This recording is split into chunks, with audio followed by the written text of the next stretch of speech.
Ghana's debt stock has hit record levels, forcing government to undertake the restructuring program or call it a haircut. But Parliament, they failed to exercise that oversight responsibility to prevent us from getting here. And even what about the Finance Committee of Parliament, where all starts when it comes to these loan agreements? Well, on PM Express Business Edition, I'm engaging the Member of Parliament for Obuasi West and a former Deputy Minister of Finance, Kuku Kwating, to see how we can get out of the challenge. Don't forget, it is an election year, and some would argue that that is where the problem starts when it comes to the overruns and the spending more, the last quarter of that election year. Honorable Kuku Kwating, thank you so much for your time and for granting us audience to discuss some of these things facing our economy. I mean, our debt levels has reached record. But when I follow proceedings in Parliament, you're still approving fresh loans. Well, thank you. And hello to our viewers. Yeah. Yes, we are still approving loans, but not that many. In fact, lenders are now unwilling to lend money to us. So even if we wanted to borrow, and I guess we still have considerable appetite to borrow as a country, the lenders are not there. And so we do not have the opportunity to borrow. But, you know, before you talk of Ghana's indebtedness today, it's important that you get the context right. Since independence, we have always spent more money than we are able to generate. Why is that a situation? Because my normal financing, I would not plan to spend more. Unlike the European countries where we've seen a balanced budget and all the rest, I stand to be educated in terms of, since I grew up, that we've always had an overrun. We always had a deficit. Yes, we've always had a deficit. It is straight misbehavior. All right. It is not. I do not think there are any legitimate reasons to do that. So, as you would have for a family, you have income of the home, and then you also have some expenses. You need to pay the kids' school fees. You need to pay the rent. You need to do all those things. You always manage your finances such that the money you earn can pay your expenses. There may be strategic reasons why for a particular month you would want to borrow to finance a gap with the view that that borrowing would increase your capacity to earn more income so that in subsequent years you have a surplus to pay off your previous deficits. That's what we do in our household finances. That's what we do in our personal lives. That is the commonsensical position to take. For some reason, as a country, and predating current governments, in fact, since independence, and even a little before, what we have always done as a way of life, to spend more money than we can generate. And we do that in two ways. First, you have domestic expenditures, expenditures for which you pay with cedis. There are also expenditures that you need foreign exchange to pay for, especially your imports. Now, because we are not generating enough foreign exchange, there's always a gap between the foreign exchange we're able to generate and the foreign, if you like, the foreign expenditures in our expenditure basket. We borrow to fill the gap. So you will see that our external debt has been growing and growing and growing. I think it was always coming that Ghana was going to get to where we are. Once you do that, at some point it's going to come to a head. Even as a household, if you chose to do that, you'll be borrowing from the banks, you'll be borrowing from friends, you'll be taking things on credit. At some point, your creditors are going to look at you and say, we won't lend to you again. That is where Ghana has got into. Our creditors are now saying they are not lending to us. And why? As we speak, we are in discussion with our external creditors to give them haircuts. That is to say, the money we owe you, we can't pay everything. We can only pay you a part. So let's reach that agreement. Yeah. So the point I'm making is that is what has created the kind of economy we have. And we're always going to get here sooner than later. I am one of those who believe that, of course, COVID-19 and the Russian war have impacted us adversely. But I do not think that we're not going to get here but for this. I think we're always going to get here. It would have delayed a little bit if we didn't have COVID-19 and Russian war. But the fact remains that the path we were walking, we're always going to get here. So if you ask why we're here because of a certain reckless attitude to public expenditure, where we are always spending resources we do not have, thinking there will be no consequences. There would be consequences. And this is the consequences. And where we are now, when you see that pensioners have to picket at the Ministry of Finance because there is a restructuring that has touched their earnings and their pensions, when you have businesses that have invested in bonds and their businesses collapse, it is not just a product of recent economic management. It is a product of decades of bad politics and, in my view, economic mismanagement. You cited the household experience and then the public sector. Yes. And again, I'll bring it back that if I don't have money as a personal level, I won't go ahead and spend and spend and spend. Why are we failing to migrate those personal finance principles, bringing into the public sector? Because some are saying that we know that there are no consequences when I overrun, when I spend more. And I will come back to the Parliament oversight and all the rest. And Honorable Kwati, you have been in the public space before. It appears that everyone in that space is getting away with overruns and reckless expenditure, and that is why we are here. Yes, it's become a culture, and I think as a country we've come to a point where we have to have a very straightforward, frontal discussions about the negative culture that have brought us here, and remind ourselves that if we continue along this path, we may soon have a failed state. Now, you ask, why do we do this? We do this because of our traditional attitude to the collective good. We won't do that in our personal businesses, in our households, because that is us, and we have our kids and our spouses, and we love them. So we don't want to hurt the household, so they're thrown out of the house and they have no places to sleep. But when it comes to the management of public funds, it comes to the management of the public good, then all of a sudden it's nobody's business. And we make very bad decisions thinking there will be no consequences. So I'm quite clear in my mind that we are here because of these behaviors. You can't explain it any other way. The evidence is so clear. Maybe the discussion is, how do we get out of here? How do we get out of here? And I'll be coming back to the how do we get out of here, but also in looking at how we got here. Some would say that in 2011, in 2017, 2018, the one, if I follow proceedings in Parliament, the warnings were clear that, listen, we are just at the cliff, at the end that we will flip to soon. So let's put the brakes. What stopped strong personalities like you, strong individuals like you at the finance committee level, even in the Parliament, to warn this government that, listen, hold on, because, listen, we are at the edge and we will flip very soon?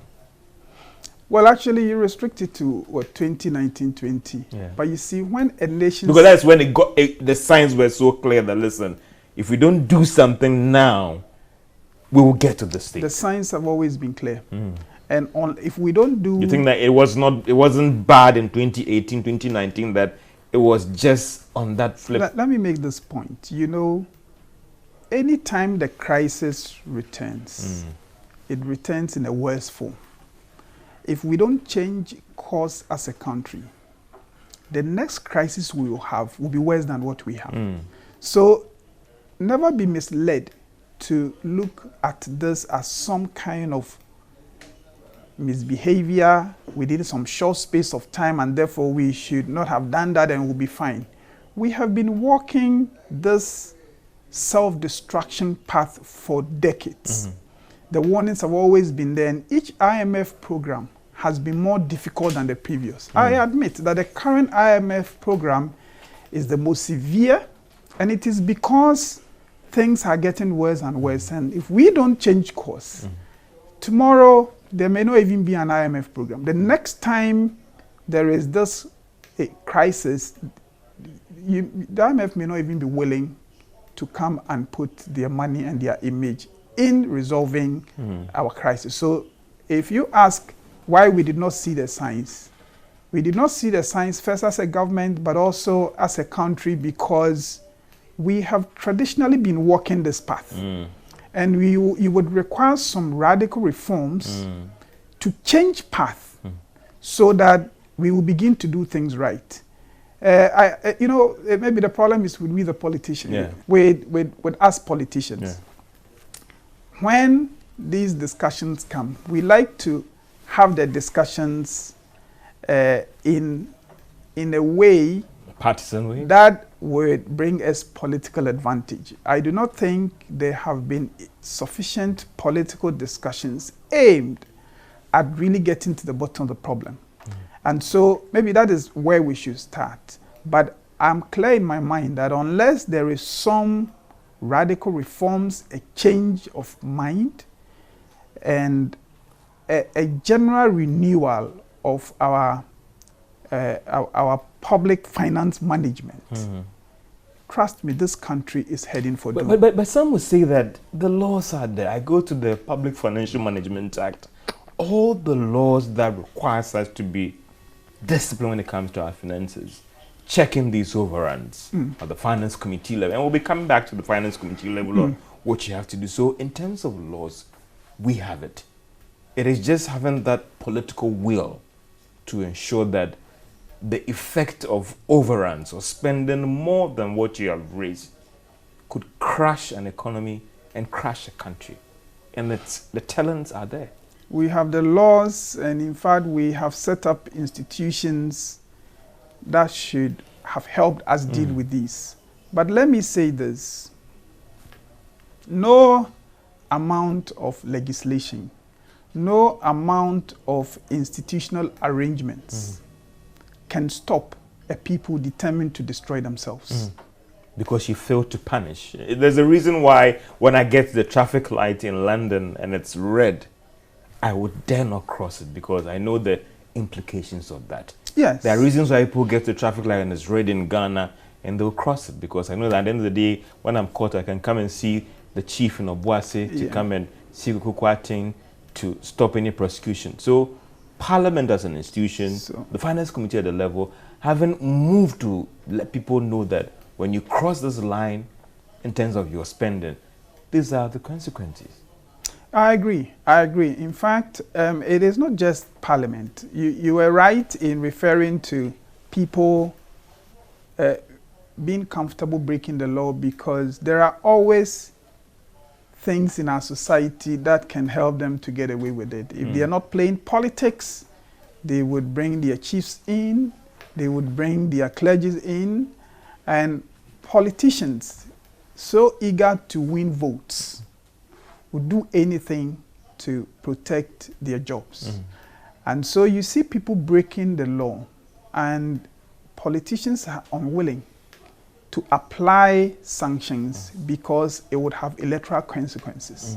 And that is why I say when the people are determined to destroy themselves, it is from those people that you're going to have a leadership. All right?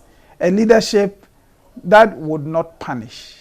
And I'm not sure this discussion or program is the forum for it, but I am one of those who believe that unless there's some radical change led by some savior, I don't know, we may be lucky to have maybe a president that says this is where we draw the line, or we are lucky to have a particular parliament that wants to stand up to what is wrong and fix things.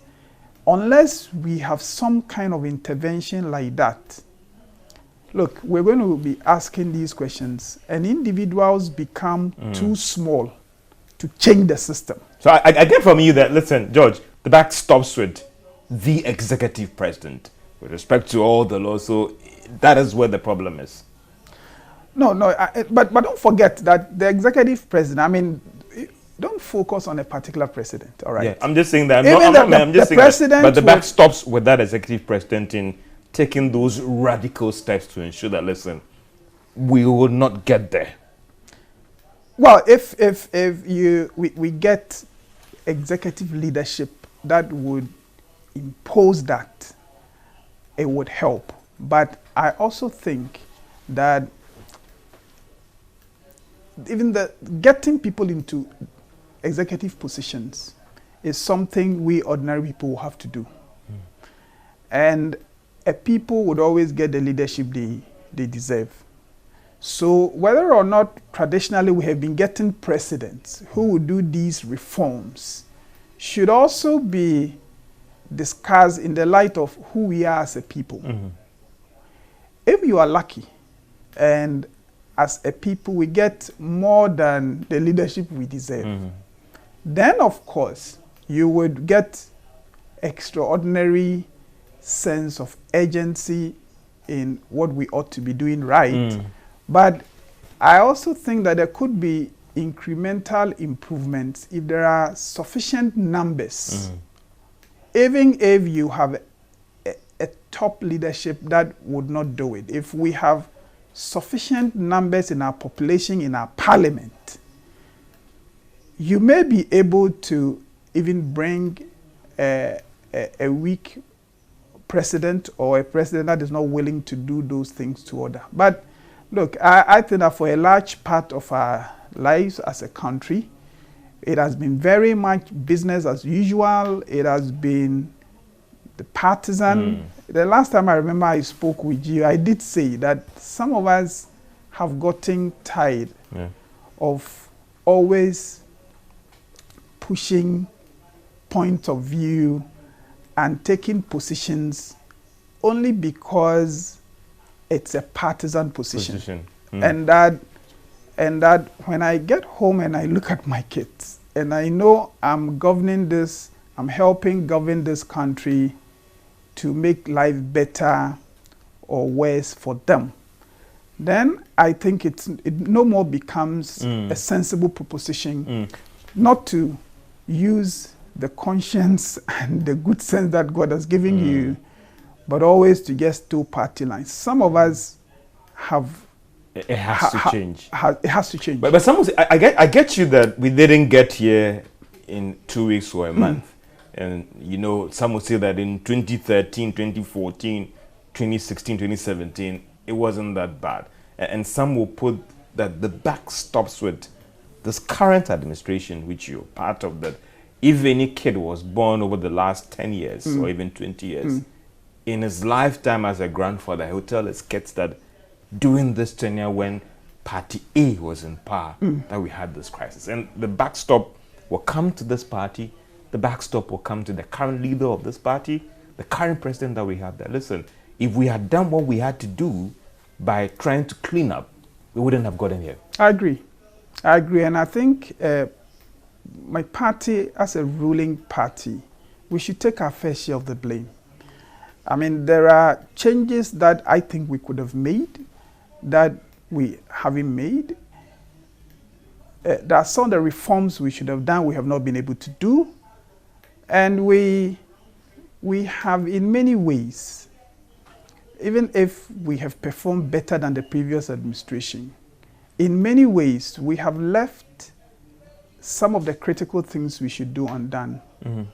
And I am beginning to feel that unless something changes, it will make a difference which political party you have in power.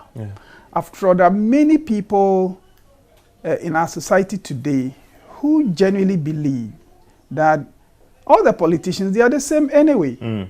And some of these people are very knowledgeable people. And they think it's some kind of musical chairs. And people come and go. And therefore, that's why I call for a change beyond the partisan changing of batons. There ought to be a new dynamic in our society that says, look, we will do things in a lawful way, but in a proper way. We will change behavior. The media also has responsibility in this. The last time I went home, you know, we're lucky to have our roads done, especially in our central markets. And there are people selling on the roads, and they are frying stuff on the road. And of course, I was upset. And I said to them that you want your MP to go and lobby these things and bring them, and then you treat them like this. If we damage them, we do not have, we will not get the money. I'm making the point that unless leadership and the media should support this, or have the courage to tell people, even if they are voters, that we would govern in the ways we think God requires us to. And if it is because that you would vote against us, so be it. I'm confident that the leadership that says that would get the kind of endorsement that ordinarily we do not expect. I think people are hungry for the kind of leadership that is firm, that fixes problems, that punishes them when they are wrong. People are hungry for that kind of leadership. And if any leadership, be it parliamentary, would take that up, I'm sure they will be surprised by the support they get from the masses. There are so many people. And some would say that the backs again stop issue, because some are saying that in getting around this economic challenge, this debt crisis, there's another point of an admission from the party that you belong, that you represent the ticket in Obuasi, is that, listen, the expectation was so high for us, we couldn't deliver to that expectation. And therefore, accept our apologies. These are the sacrifices we need to make. Let's move forward. Well, look, as for saying we have gotten it wrong and apologizing and all that, I think it's quite easy to do. It is not so much about accepting apologies. It's about that internal commitment that we will do things differently. And be careful how you situate this discussion in. So the current leadership must take that up. Unless you set the context in a way that reflects the non-performance or the failures of each of us. After all, if you look at the Ghana now, the NPP is in power right now. The NDC has just given us a flag bearer who has been a vice president and a president. There's no way we can discuss our collective failures as a country and not have him take his fair share.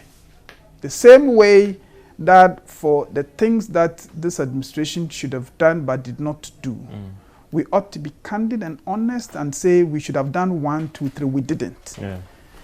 If we do that as a people, then we would begin to collectively work. Political contest is necessary. Democracy has come to stay.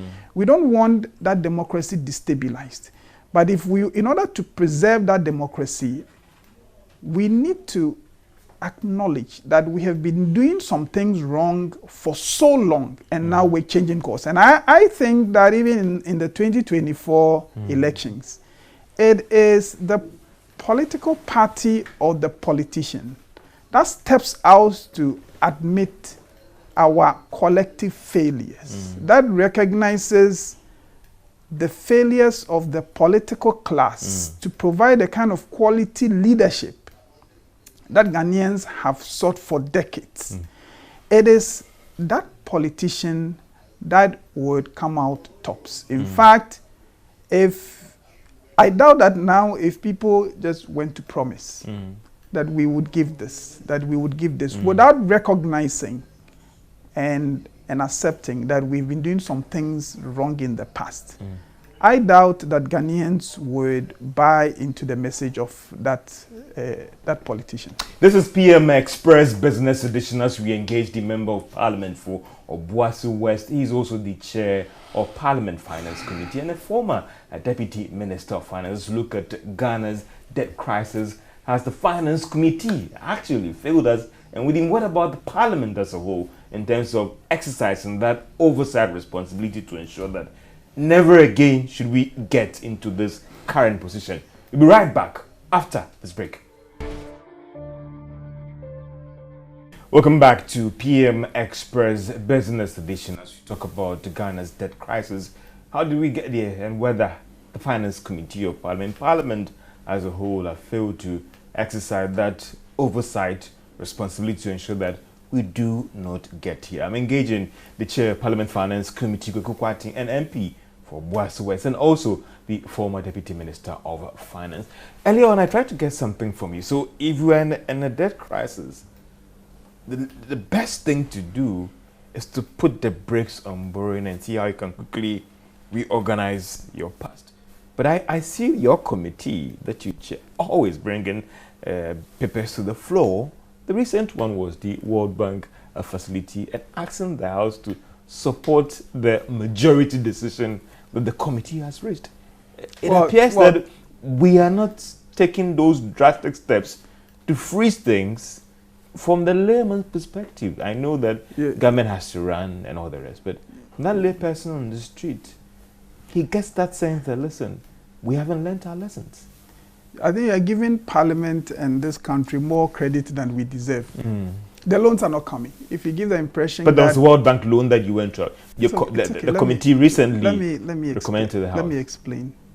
Traditionally, those who lend money to us would be private people, okay?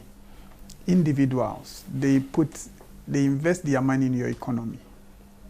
And then you also have, if you like, global public sector, the World Bank, and they are not out for profit.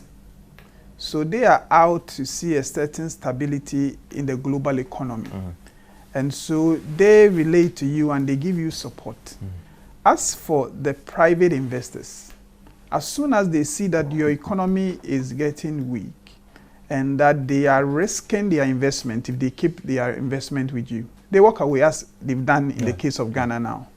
What we are left with are the multilateral institutions who are now here, not so much because they want to invest and have profit. They are now here because they don't want our country to go down. Okay.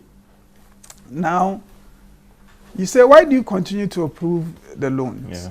I am one of those who believe that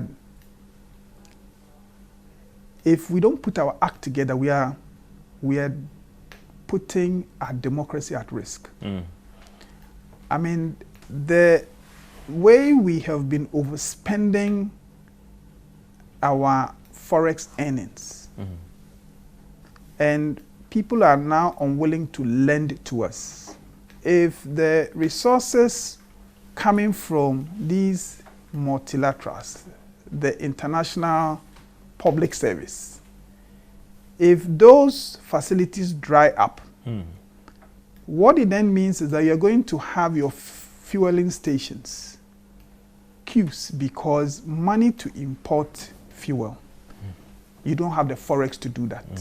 You do not have the forex to keep your light on. You do not have the forex to buy critical medicine. In fact, right now, the deficit between what we're able to earn as forex and the forex expenditures we have, that gap is being financed from these World Bank facilities. If we take them off the table, we're throwing this country away. Both World Bank and IMF. Both World Bank. Because of the IMF program, the World Bank has some support for us. Okay. Now, and the IMF program itself is based on the fact that the World Bank would continue to give us some support. to create a certain fiscal balance to the extent possible. That is how you get your IMF. So they go together. Now, I am one of those who would urge my colleagues in Parliament to approve this 300 and the 150. The 300 has been approved, but there's an outstanding 150. In these critical times, these are the only source of forex for financing the gap.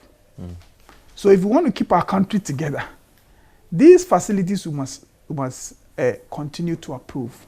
If we don't, and the queues come, and we cannot get critical medicine, who knows? Our democracy may suffer.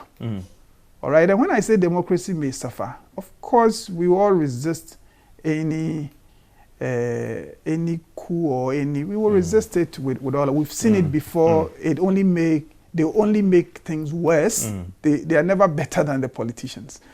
However, there could be times when even you have disturbances. If people cannot travel to work because there's no fuel, you don't really have a country. So the point I'm making is, for now, we need to protect the benevolent foreign money that is coming into our economy. We cannot reject them. So let's approve them. But more importantly, we should start doing the things that would break the gap between the things we need and the things, our expenditures and our revenues. We should do those fundamental reforms that would deal with that fundamental problem. Otherwise, even the IMF, there's a limit to how much they can be with you. So we don't have time at all as a country. And if you ask why we continue to approve the loans, my first answer to you is that the loans, we want loans we are not even getting. It's a very important, but we want the loan. Ghana now, people are saying they won't lend to us. Why? Because they don't feel that they would get their money back because your economy is weak. And the reforms taking place to correct all those concerns that they have. To be honest with you, I think some reforms have happened under this administration, but we should have far more radical reforms. Looking at the extent of the problem, we need more radical reforms. Which radical reforms I think we have not yet deployed. I hope we'll be able to deploy some of them. And let me just say, I had this discussion somewhere, and the question that was put to me, so where do we start? I said, look, one of the biggest problems we have in this country is a weak confidence. The problem is weak confidence in and trust in the political class. That I come across too many people who just don't believe that the political class is working for them.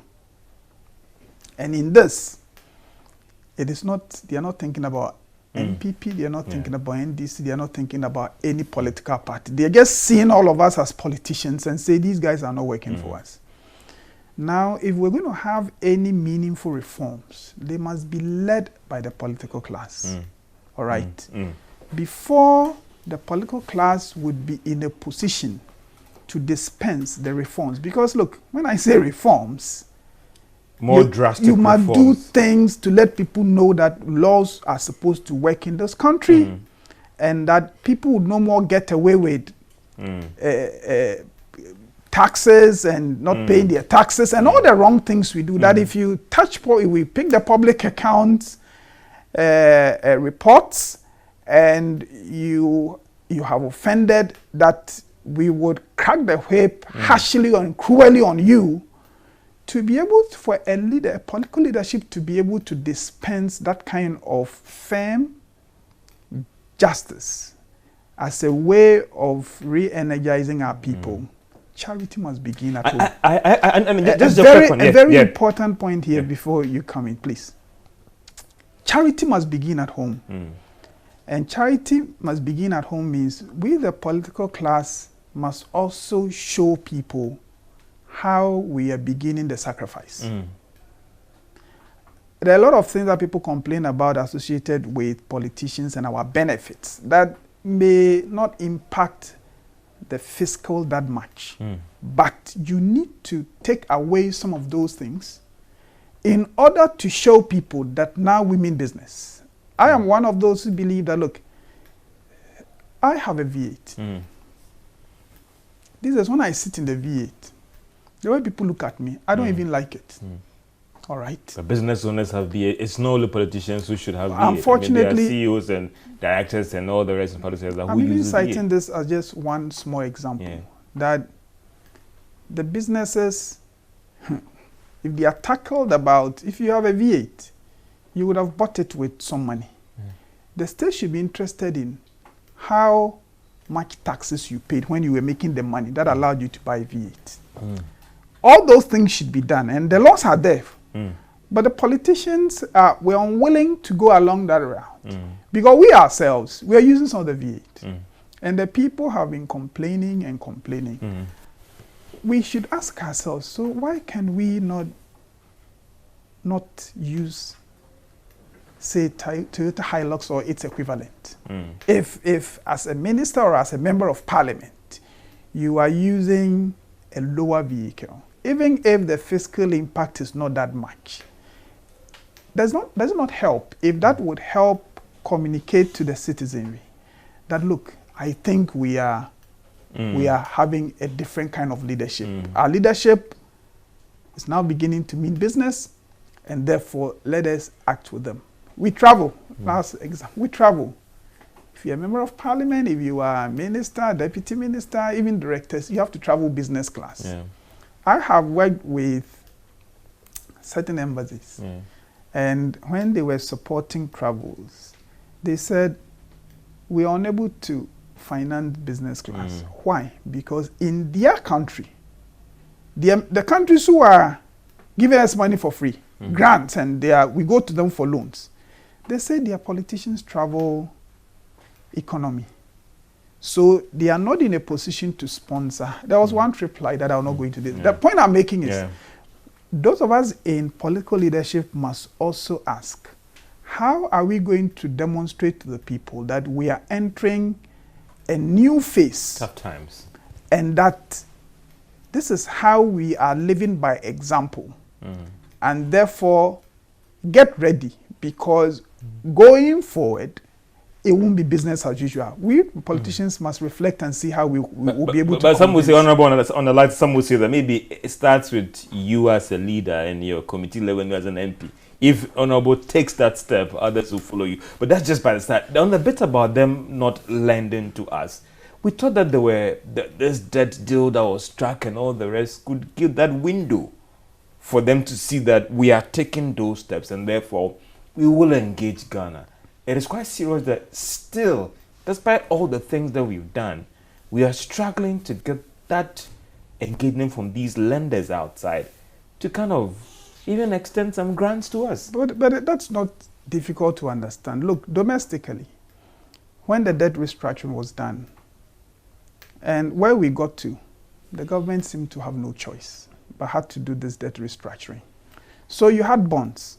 You got your haircut or whatever treatment was given. It was postponed. You got a lower interest rate. Even you are Ghanaian, all right? You are saying that I'm not going to put my money in bonds again. You are essentially saying I'm not going to lend to government again. It may take you a while to overcome that and to now want to put your money in government bonds. So if you Ghanaians, and go out and ask all those Ghanaians who got their bonds affected by the debt exchange, ask them whether they are willing right now to put their money in bonds again.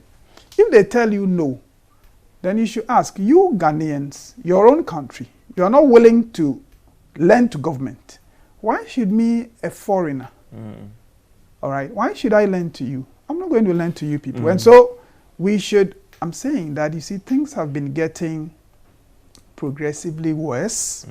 Nobody should put the blame just on the current administration, even though I think... But some will say that is debatable, Honorable. I'm coming. It is debatable. Look, what I'm saying, anything I say is debatable. what I'm saying is that if we limit ourselves to... I mean, as a ruling party, I think we should take our fair share of the blame. No two ways about it. But unless we understand that the problems that have brought us here are coming from wrong things we have traditionally done going back decades. And to try and do the kind of, the political consensus to do the kind of reforms that are required, you could put a blame on just one administration. And it is good politics because you have then political actors and commentators who will latch on it and let it look like if only this administration didn't do this, then Ghana would be what we will be. Look, if whatever the faults of this administration, trust me, it can be any party in power. We're always going to get here because the way we manage our economy, if you look at the parties, it's similar anyway. It's all this about borrow to survive. So if we want to tackle that, let's tackle that. And I would love to see in the manifestos for these political parties as we go into the next election, how each political party wants to deal with this traditional indebtedness and wants to deal with the wrongs, the ways we have, how we want to communicate the message that leadership by example. So we, the political leadership, these are our sacrifices. And that going forward, you to get ready because it is a call to duty now. This manifesto, in my view, for all the parties, should not be about we can do. There's nothing to use to do anything for anybody. What these manifestos for this election should be communicating to people is what the wrongs have been in the past, why we're here, and how we intend to change the culture, how we intend to call people to duty. We should stop promising things that can never be delivered. We should start saying that, look, it's time for work, and if you elect me, I am going to hold your hands for us to work together. Back to the World Bank support. So I get from you that, listen, we were in a very challenging situation. We had to accept some of these support from the World Bank to try and stabilize. You have, the House has approved the facility. So when are we going to get the money from the bank? It shouldn't be long because once we approve in Parliament, then they have to sign the agreement and then the money comes. But sometimes just approving itself sends some signal. But the truth of the matter is 300 plus 150 in the immediate, it's a drop in the ocean. But so, what about the 151? What is the status of the committee has worked on it. We have presented our report to Parliament. We have recommended that Parliament should pass it so that at least it will hold our Forex and our CD for some time. And I think Parliament should work on it very quickly. You know, these facilities, when they come in Forex. The expenditures are domestic and maybe in cities. So they help with our Forex management. So we really need them. But again. So all things being equal, this week, I think this week, I'm yet to go to the chamber and to find out what the mood is there. But I think we should approve it this week. And then at least it gives us some relief, as they say in Chi, you know, in cranny in cranny. So meaning you don't when you have all these, what's in cranny? In cranny, you know, these ants, big ants. When you are standing in a mass of these ants and they are biting you, you need to move out first, and then you can take them off. So what I'm saying is that for now, let's approve these, but so that we would even have the peace of mind to focus on the reforms that are needed. But I close with this. Where we're going, we've never been here before.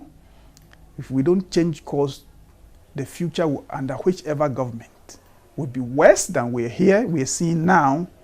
And therefore, we have no choice but to change course. I'll come back again, and we have to focus more on your workings at the finance committee level, and we'll be coming back into it. But the acrimony that surrounded this approval, quite interesting, some will say. The 300 one? Well, yes, it's true. I think when we worked on it at the committee level initially, there really wasn't that much opposition from the minority, because I think they understand that we need these facilities to survive in the short term. But, you know, there are also I think some tax exemptions Yeah. and all. And then it will be coming to that, but just to wrap on this. Just to, you asked about the acrimony, that's why so when I read the report, when we're putting the report together, then the minority especially said, look, if you want to borrow, then you must exhaust all opportunities for domestic revenue mobilization. Yeah. Then they raise issues about those tax exemptions and all that. There may be legitimate issues about everybody paying their fair share of the taxes. If we want to, for me, if we want to take away taxes, let us repeal them by law so that nobody pays. This discriminate picking of people, you have exemptions, so you don't pay, it's not right. But my feeling is that let us take these little forex that are coming to stabilize the situation to the extent possible. Later on, we will deal with all these matters. But again, speaking, and I want you to put the shoes on being the public space before. I know we've heard things about we are turning the corner and all the rest, but from where you sit, how bad is the situation, and what things do we need to do quickly to even stabilize the thing? How bad is the situation? When you say how bad, bad is a relative expression. Yeah. Look, I think where we are now, it's not a good place. And I think everybody concedes that it's not a good place. Now, you see, as for turning the corner, let me put it this way. Yeah. You can walk two different paths. Yeah. One path would lead to self-destruction. So as a country, you could be walking that path. You could also, you could also be walking a path that ultimately leads to national development and the kind of Ghana we want to see.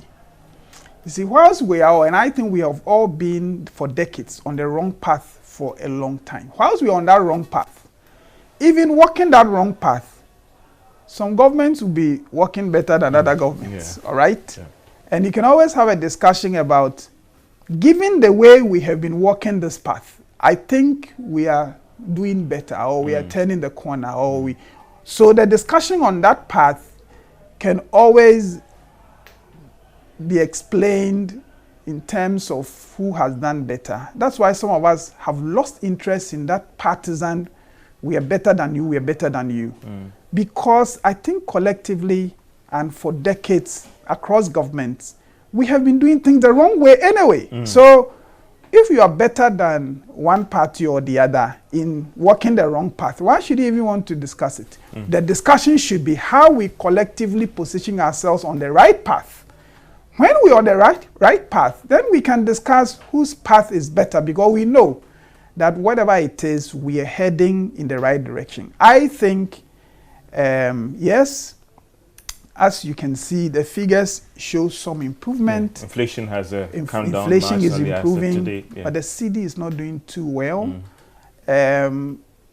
So you may say that, yes, there are some improvement, but I think we should be clear in our minds that unless certain fundamentals change, we're not going to get the outcomes we want. And any discussion of we're better than you, or we have turned the corner, or we have done this, would be done to the detriment of those radical reforms that are needed to change things properly. And I don't want us to look focus on that. But Honorable, do you think that our current situation also give credence to the fears of the finance ministry? And on the moral ground, we are clear in where we stand as a country and even as a house. And the fears, but I want to look at it from the finance angle and the development support angle, whether these fears are grounded or not on this whole anti-gay bill thing. I mean, on the moral angle, we are on the same page and where we stand for the protection of our children and society. But there's another bit as a country where we failed to raise the required money and we are in a point where we need these donors. Are these fears being exaggerated from the finance and the economic angle? Where's your stance on this fears that if we don't tread cautiously, this could be the consequences? Well, I read the Ministry of Finance's statement, and I guess that statement was informed by their understanding of what these donors do. You, the media people, can easily confirm from the World Bank that, and there are countries that have passed this. So we should find out what exactly happened to it. I don't think it's a difficult question to answer whether the statement as put out by the Ministry of Finance was credible or not. I have little reason to doubt that the Ministry of Finance would do that, because the count would put falsehood as a way of forcing the hands of the president to assent or not to assent. So, to be honest, I have no reason to doubt the statement from the finance ministry. But it's easy to check, because you can easily bounce this off the Accra office of the... We've done that with the IMF. The IMF said that they won't comment on it. The World Bank also said that they are not going to comment on this because it has not been signed into a bill yet. I think it depends on how you put it. If you, of course, go to them to say you are going to pass some legislation, the president is going to assent or not to assent. And therefore, what will be the effect? You are inviting them into some domestic controversies. But if, however, you go and you say, look, there's this program with Uganda or Nigeria, or we want to know exactly. These are factual matters, what happened with those people. Then it becomes very easy to understand the fears of the Ministry of Finance. Or if it turns out that, but somebody else did it, nothing happened, then you can understand. If you go through the ministry statement well, you know, sometimes it will not even that the funding will be withdrawn. Maybe, let's say, the IMF or some other World Bank or says, look, now that you've passed this act, we want to see how some of the things we want to do will be affected by the rights of people in the light of this. And therefore, those discussions will take 3 months. If we had been told that even this 300 million was going to be delayed for 3 months because there are discussions as to whether or not there are infringements on people's human rights, that is going to be huge for us. So I think I want to err on the side of caution that the Ministry of Finance statement itself did indicate some things that they considered we should do once it is signed. So the Ministry of Finance statement anticipates the possibility that the president would sign. The way I want to see radical change, the kind of passion that has attended this LGBT legislation, I have never seen in this country. The clergy and everybody saying that we don't want this and we are passionate about it. And my colleagues, members of parliament, leading the crusade and all that. I would say no problem. Now that we want to do this and we realize that we are a sovereign country, all right? We don't want people to be telling us what we need to do. If you're a sovereign country, you want to spend your own sovereign money and even be giving assistance to other sovereign countries. These are the sacrifices we need to make. And let us ride on the back of this LGBT and how, let's say, I don't want to comment necessarily on that, but let's say how outsiders are taking interest in what we're doing, and many of us are offended by it. Let us channel those emotions into, given that we are a sovereign country, we want to protect our culture. And these people who have been feeding us are now trying to tell us what to do. We won't even accept their food again. And that now we will pay the taxes. Now the church will do this. Now we will do this. Now we will do this. In that case, we would have benefited from these emotions around this anti-homosexuality legislation. But trust me, if we will limit our discussion to just how passionately we feel against LGBT practices, without translating our passion into doing things right and relying largely on ourselves, a time is going to come when you are so broke that you would look at the consequences of telling your benefactors off and say that, yes, we are a sovereign country, but on this occasion, we want to accept the wrong things because we don't want to go hungry. So my simple... Go ahead and sign and be prepared for the consequences that comes along with it. Oh,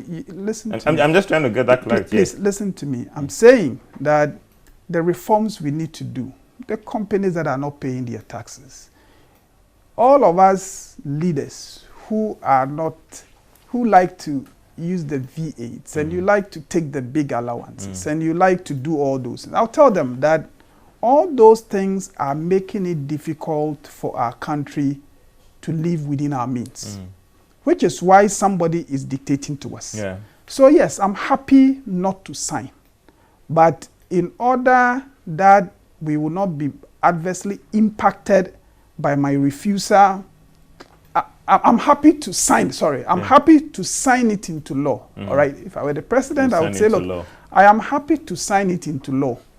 But given these consequences, these are the related sacrifices that we're going to have to do. You, the politicians, your allowances, and all the things that the public has been complaining about, we need to review it.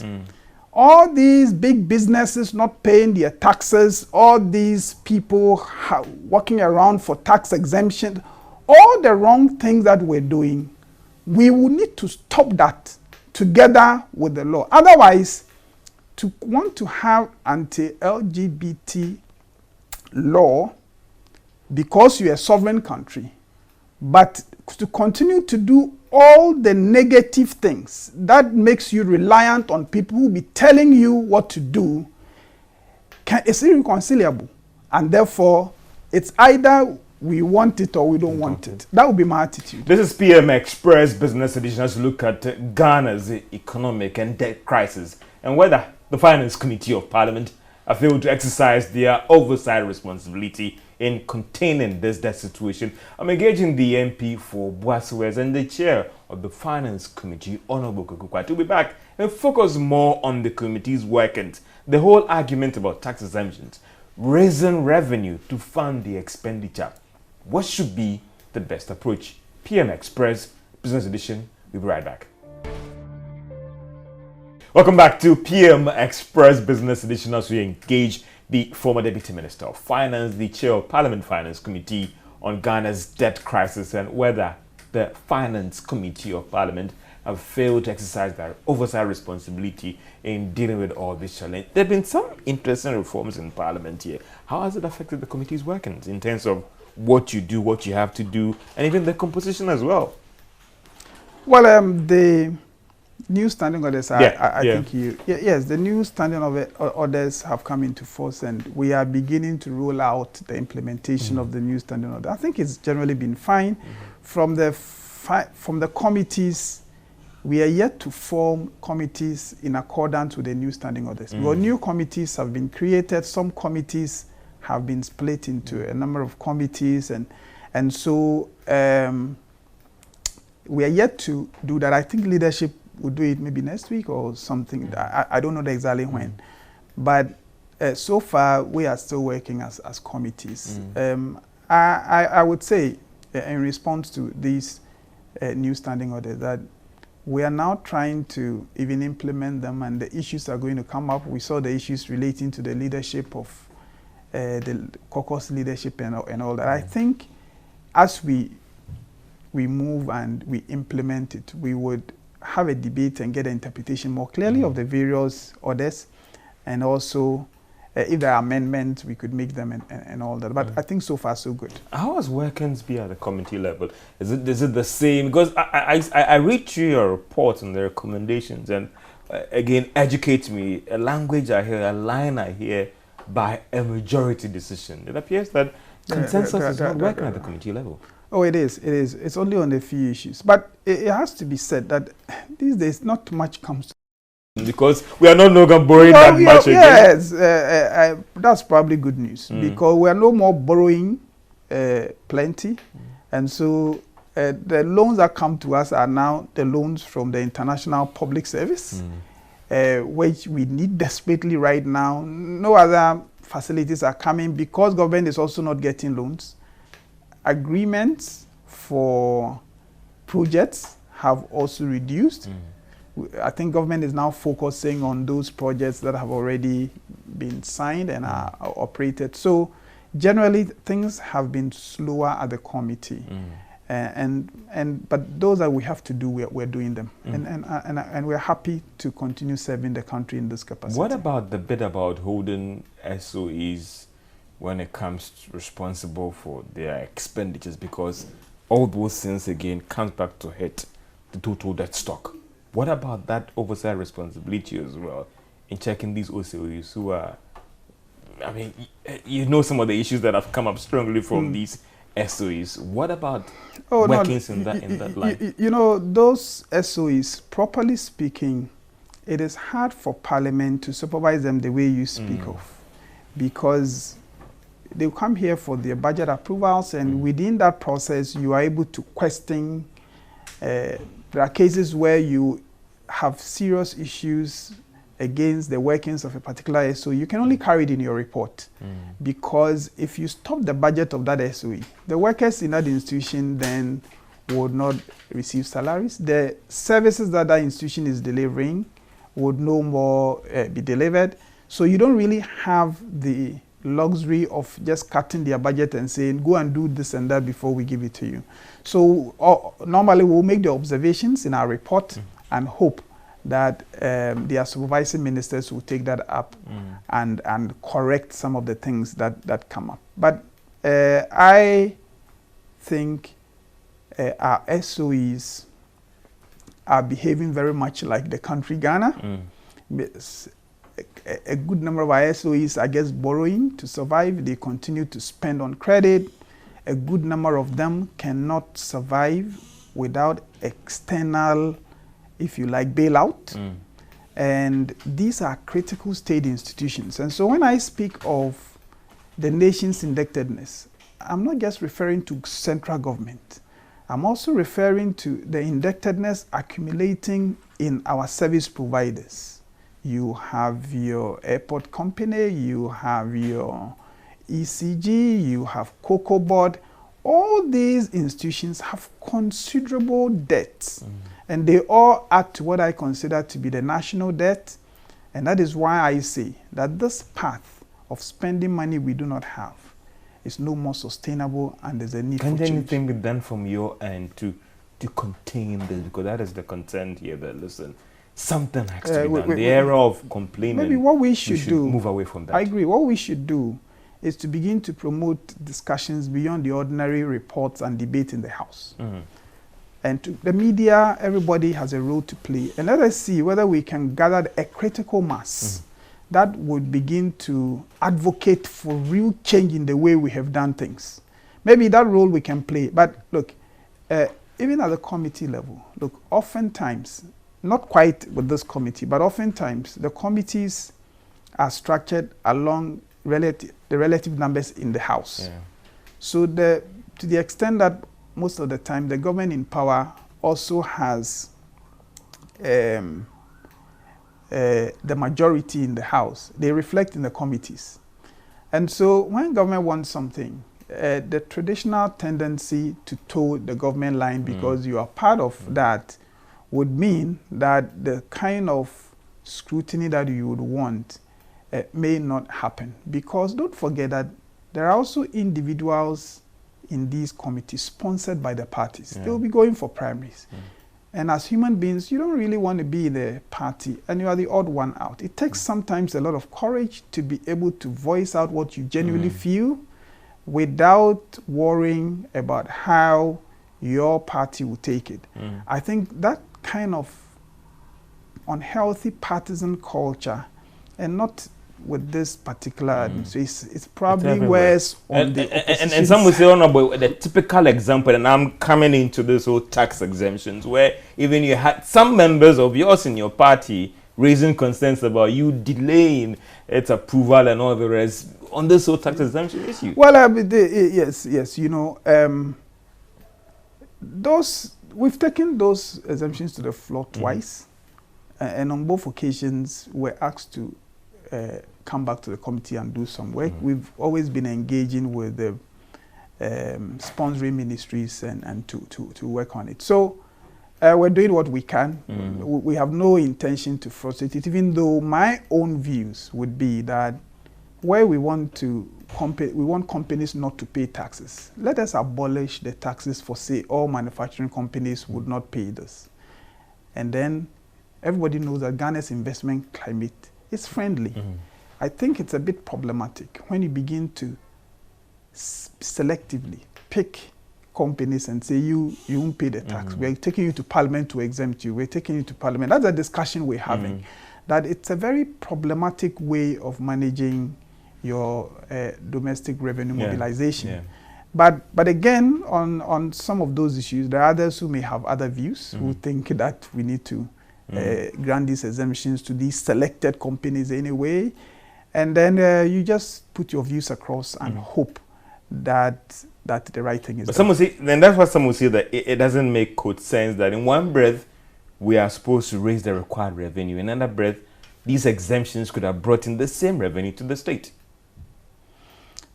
Well, I mean, the philosophy of, if I move away from exemptions and I say the philosophy of removing taxes for people would have been, if you abolish it for everybody and productivity grows, the expectation is that you are now going to get more revenue, create more jobs, and you have a better economy.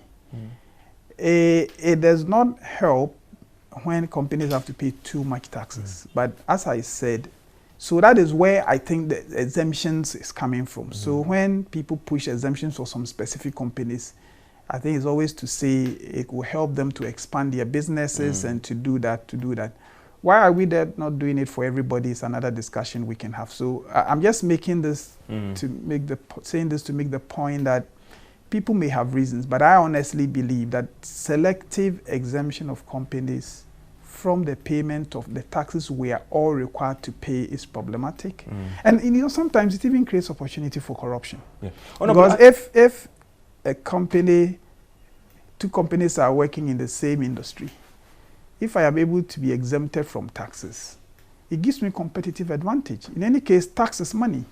So whatever it would take to get me exempted is likely to be done. And as I said, it breeds opportunity for corruption. I just hope that we can just abolish the taxes that we want to abolish for manufacturers or for, say, businesses, and let everybody enjoy it. It will help the economy. But selective exemption of entities, I think, is problematic. But as we try and wrap up on this discussion, for you, what do you think is the way forward in dealing with the revenue mobilization challenge? There have been argument about tax GDP ratio being low and all that, because some are saying that if you were raising the required revenue, maybe we can call the bluff, in quote, of some donors, because we are raising the required revenue within.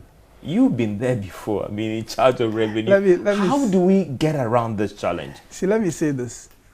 Before you, and this is from my personal experience, before you deal with revenue and you do the reforms there, you need to deal with expenditure, and I'll explain why. Whenever you start revenue reforms, your revenue will suffer. Okay? Because, we all know the irregularities at the ports. We know the irregularities in domestic revenue mobilization, about individuals going to make deals with taxpayers and all that. We know all that. Now, automation would help. But even automation is manned by people who, unless they are God-fearing and are guided by the sense of honesty and patriotism, may do the wrong thing. So you need to do very radical reforms within the revenue space. That is going to make your revenue suffer. When you are you are at a stage where even your existing revenues are insufficient to finance critical government operations, you, the government, you are very nervous about doing those reforms because it would touch revenue. And look, there are people in revenue mobilization who would deliberately, as a way of frustrating your reforms, if it touches their illegitimate interest, would make sure the revenues don't come. So before a government gets prepared to fix the revenue environment, you should first control your expenditures. And maybe for a particular year where the revenue reforms would be big, plan your budget such that even if revenue doesn't come, you would survive as a country. When you do that first, then the revenue discussion comes. Look, some of the things I think we must do in revenue mobilization, we will not have space to discuss them today. Maybe some other time. But there are the same way that we need reforms on the expenditure front to make sure that we are spending within our means. We need even far stronger reforms in revenue mobilization to stop the leakages and to stop illegitimate interest wanting to evade taxation through all manner of ways. You require reforms there as well in a way that it's not discussed as often as we do in expenditure. But my simple answer to you, what should we do in revenue? Fix the expenditure first, and let's start discussing what we can do in revenue. Well, as you wrap up, I mean, one would want to ask, how is your relationship with the executive like? Who? The executive, as a whole executive, for you as chair of Parliament Finance Committee, because some will say that recently you had to issue a statement. The president tried to appoint you as a deputy minister, and what? How? Look, I'm too small to be. I mean, to talk about the executive. These are my seniors and the president and all that. To talk about my relationship with the executive, I think it's too much for me. I'm too small to be put in that kind of comparison. In respect of being given an appointment and saying no, even that, I was disturbed by the fact that that news got out.